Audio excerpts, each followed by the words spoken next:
So I decided to go with fresh flavors. I usually go for savory, but it's a bright, sunny, warm day, so I figured summer flavors. I got the rhubarb crisp, which is brown sugar, white balsamic, roasted local rhubarb with cinnamon crisp, and you can see there's like chunks of rhubarb all through this. And I paired it with the honey lemon ricotta.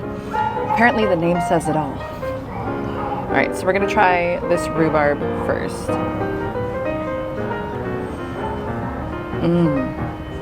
That perfectly matches. Like, oh my God. So the rhubarb's really bright, really fresh, but there's a creaminess and the cinnamon comes through as well. It's a perfect balanced bite. I'm not getting a ton of balsamic, but maybe that's just because rhubarb's really tart anyway and balsamic would just be kind of a bright flavor. Wow. Let's see about this honey lemon ricotta. Yeah, when I die, bury me in that. Oh my God, really, really good. The ricotta obviously comes through because of that thicker texture, but it's light and it's really bright in its flavor, not too sweet. So I'm gonna try them together because why the hell not? And I would like to just point out that this is a single split scoop. So for any of you who might have been looking at the prices inside and going, gosh, that might be a little steep for a single scoop of ice cream, that is what they consider a single scoop of ice cream. This is a single scoop split. How are they together? Really, really nice. It's like a perfect balanced dessert that you would have at like a summer picnic. Perfect rhubarb pie. Yeah. All right, so I got the butterscotch and I got the miso maple because Lauren was going for the fresh flavors, so I decided to go for the richer stuff. The butterscotch is butterscotch ice cream with butterscotch chips, as you can plainly see. And I love butterscotch chips. And then the miso maple I'm trying because it just sounds really unusual and I love trying something that I've never tried before. Starting with the old butterscotch.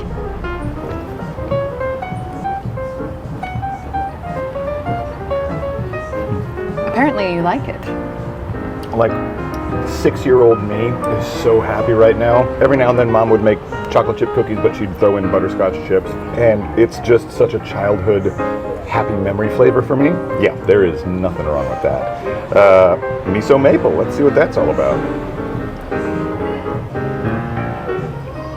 That is really good. It's the perfect sort of sweet and savory combination. The maple comes through very identifiably because it's a familiar flavor. The miso doesn't taste like miso, you know what I mean? Like, it doesn't taste like someone poured soy sauce on top of maple syrup, which is kind of what I was halfway expecting.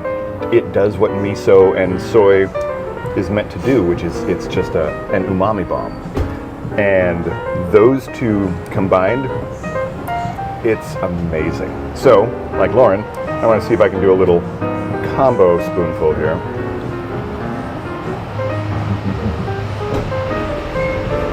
They're both unbelievably good. And we should mention, Swanky Scoop makes all of their ice cream in-house, just right in the back room. So it does not get any fresher than this. And we asked them about how often they get new flavors in, and they said on average they're bringing out a new flavor every week.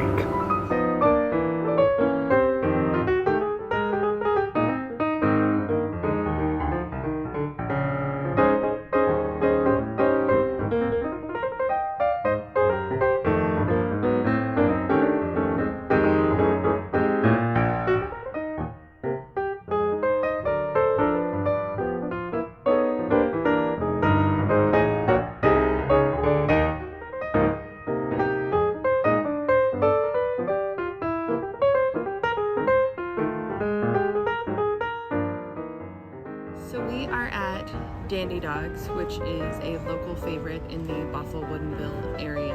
I got the bacon dog, which is a hot dog with bacon and cream cheese. It's a Seattle dog. So if you're ever at any of the sporting events and you see someone making hot dogs on the corner and street corner, it's usually a Seattle dog, which is cream cheese and bacon hot dog magic. So my personal hack for this already amazing dog, there's a lot of savory because you've got hot dog, you've got cream cheese, you've got grilled onions, and you've got bacon. I like to add sauerkraut and a little bit of spicy mustard just to kind of cut through with a bit of that vinegar magic. It ends up being overstuffed, which is how I like 99% of my food. If food's not piled up high, then why am I eating it? So yeah, I'm gonna start piling things on.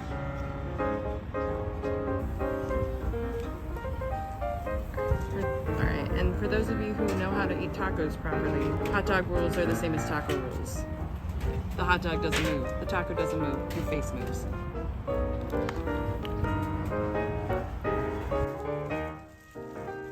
So this is awesome. I usually get this with a Polish dog, but I decided to try something a little bit new. And I got it with the red hot dog, and it's got some heat. It is not holding back, but it is delicious. Yeah, this might be a new favorite.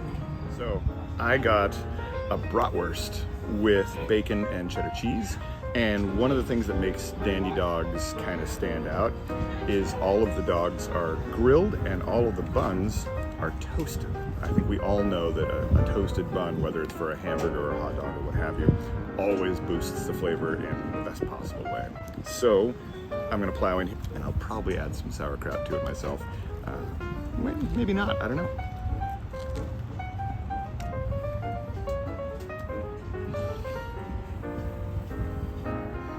It's excellent. I love bratwurst regardless. I would always rather have a Polish dog, a bratwurst, some kind of a sausagey thing, over a standard hot dog. Although, if it's a good all-beef hot dog that's been grilled well, absolutely. But this is amazing. And I'll agree, if you add bacon and cheddar to practically anything, it's amazing. So this is no exception.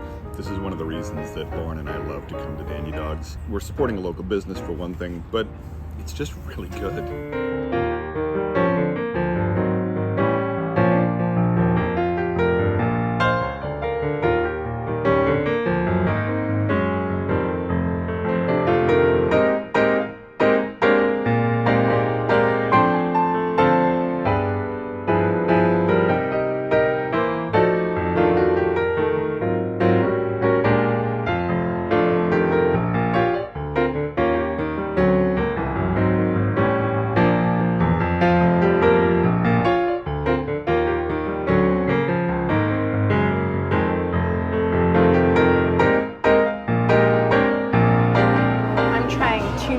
Today and one favorite. I'm going to start with the fried cauliflower.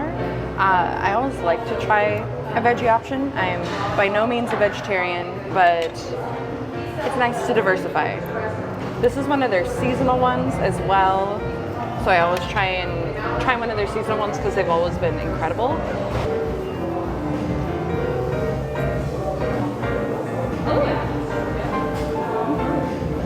So it's very pleasantly a mouthful of veggies. I kind of expected the fried cauliflower to have a bit more, I don't know, smoky flavors or something going on.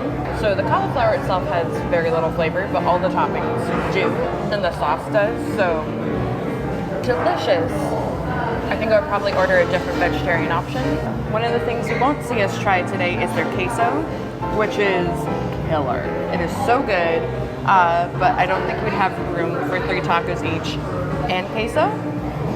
They also very thoroughly stuff their tacos. As you can see, like this is just going to be a giant mess, so and I'm very excited. They do their food like you. Yeah. Which one is this? This is the mahi, which I have not tried.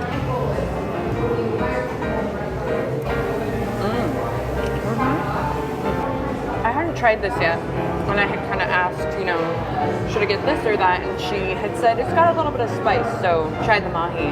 It's got tingle. If you're not a spice person at all, you're gonna think this is spicy, but the fish has a really nice spice blend on it. It's got a lot of pico, not very well drained pico, which I think is why there's currently a puddle. It's got like pineapple salsa, it's got their kind of red cabbage slaw. Really, really nice. So now I'm trying my favorite, and I get it basically every time. It's the ribeye. It's extraordinary. One of the things I love about it is they take the tortilla cheese, or they put the cheese, on the plancha, and then they put the tortilla on top so it crisps. As you can see, it's just some magic right there. Really nice meat, and avocado kind of like crema on top, a little bit of sprouts. Not a ton happening as far as toppings. It very much just kind of lets the meat and the cheese shine. Stunning. So one of the things I love about the ribeye, other than cheese, other than really great meat, is because it's fewer toppings, I can play with their really excellent selection of salsas and kind of see which I'm in the mood for. They've got a mild, they've got a medium, they've got a hot, and then they've got a kill you, which is their cranberry ghost pepper. It's actually not that hot, but the ribeye actually pairs really well with all four of them. So if you were to only get one, I would say get the ribeye, because no matter what, you're going to be happy. If you like savory, you're happy. If you want to make it a little spicier, a little tangier, you'll be happy. I got the Soul Glow, I got the PNW pork belly, and I got one of their seasonal limited time offerings, which is what they call their Slappin' Philly cheesesteak. So I'm going to start with the Soul Glow, which is ambitious of me because I'm not much of a pickled jalapeno person, but I also believe strongly in try the thing the way they make it first, and then if I don't like it, I can change it up. So this is bulgogi beef and some red cabbage, the pickled jalapenos, and we're going to see how this goes. That is so good. I will always love bulgogi beef. It's that perfect combination of sweet, savory. The pickled jalapenos are just enough. Again, normally not my thing, but they work perfectly in this. They're the right bit of bite and heat. And the pickled cabbage is fantastic. This is a great taco. So this is another one of their regular menu items that we've seen on the menu for a long time, but haven't tried until now. This is the PNW pork belly, so find out. That's really good too. Pork belly is really soft, kind of melt in the mouth tender. I think this is like a pineapple pico topping. Some onions are in there as well.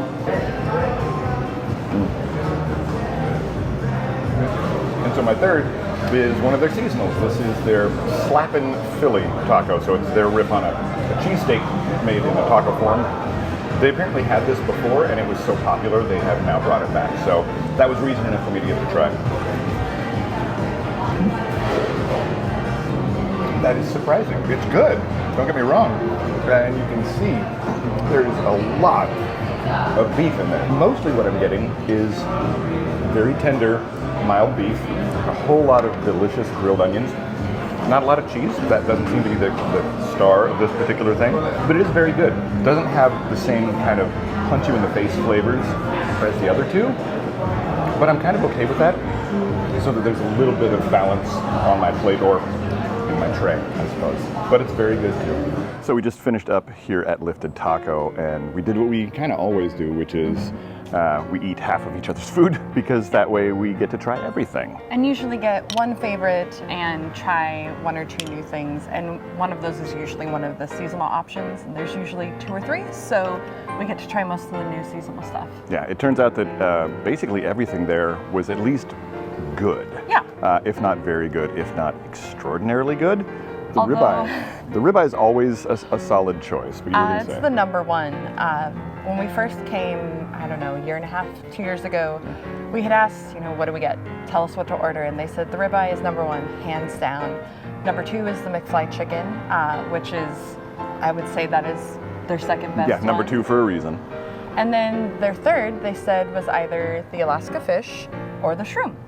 And I would agree with that, because all 4 of those I'd probably put at my top. We've tried to test out the vegetarian options, because we know some of you like to have vegetarian options. They try and locally source, they try and support the farmers nearby. Yeah. So the menu is always slightly shifting. Even the tacos that we just reviewed that might have sounded like they were the less impressive to us, they're still extremely good tacos. It's still a 7 or 8 out of 10. Exactly. You should try it. Yeah, so come here with confidence and try anything on the menu with confidence, but always get the ribeye. Always.